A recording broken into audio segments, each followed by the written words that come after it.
एक बार मेरी माँ ने मुझसे कहा, एक लड़की की किस्मत जीवन में 2 बार लिखी जाती है।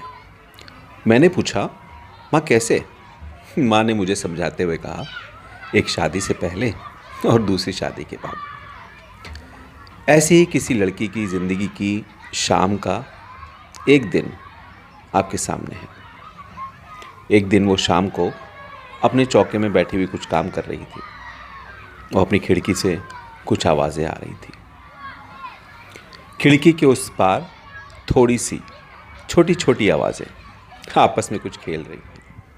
वो आवाज़ें जो खुले आसमान के नीचे तसल्ली से, बेपरवाही में, कभी कुछ ज़मीन पर बनाकर, कभी किसी के आगे पीछे भागकर या कभी किसी झूले कर ऊपर नीचे जाकर, अपने पागलपन से, अपने आह्लादित मन से और अपने मज़े से, अपनी कलकल से अपने आसपास जैसे कोई चित्र सा बना रही हूँ।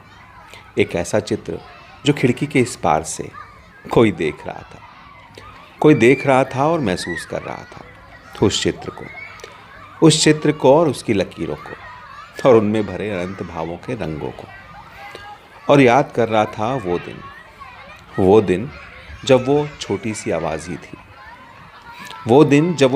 आवाज़ी थी, किसी पार्क में रंग बिरंगी फ्रॉक पहने, 2 चोटी बनाए, अपने दोस्तों के साथ आगे पीछे दौड़ती हुई, नए नए खेल बनाकर घंटों खेलती रहती थी शाम तक, और तब तक वापस नहीं लौटती जब तक माँ उसे खुद लेने नहीं आती।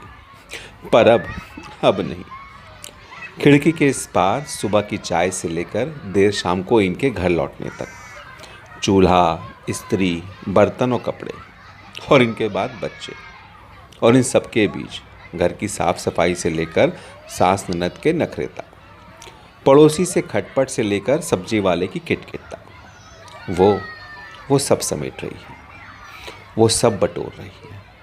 लेकिन वो यादें दिन ब दिन धुंधली होती जा रही हैं।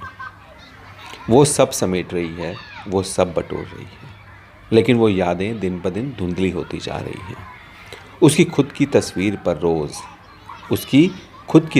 पर रोज़ एक परत सी चढ़ती जा रही थी। लेकिन क्या करें, ना चाहते हुए भी मन ने आज फिर वही सब याद दिला दिया। वही सब, जब सब कुछ आसान था, बेपरवाही से भरा था। माँ के चोटी बनाने से लेकर पापा के स्कूल से लाने तक उसे सब याद आ रहा था, और जैसे कुछ भिगो रहा था उसकी आंखों को, जो ये सब देख रही थी। वो आंखें जो उन आवाज़ों को सुन रही थी, वो आंखें जो अभी भी खिड़की के इस पार ही थी। गर्मी में चौके पर काम करते करते वो बस रोक रही थी खुद को भीगने से, और बहला रही थी अपने मन को खिड़की के उस पार से आते हुए उन आवाज़ों के संगीत से।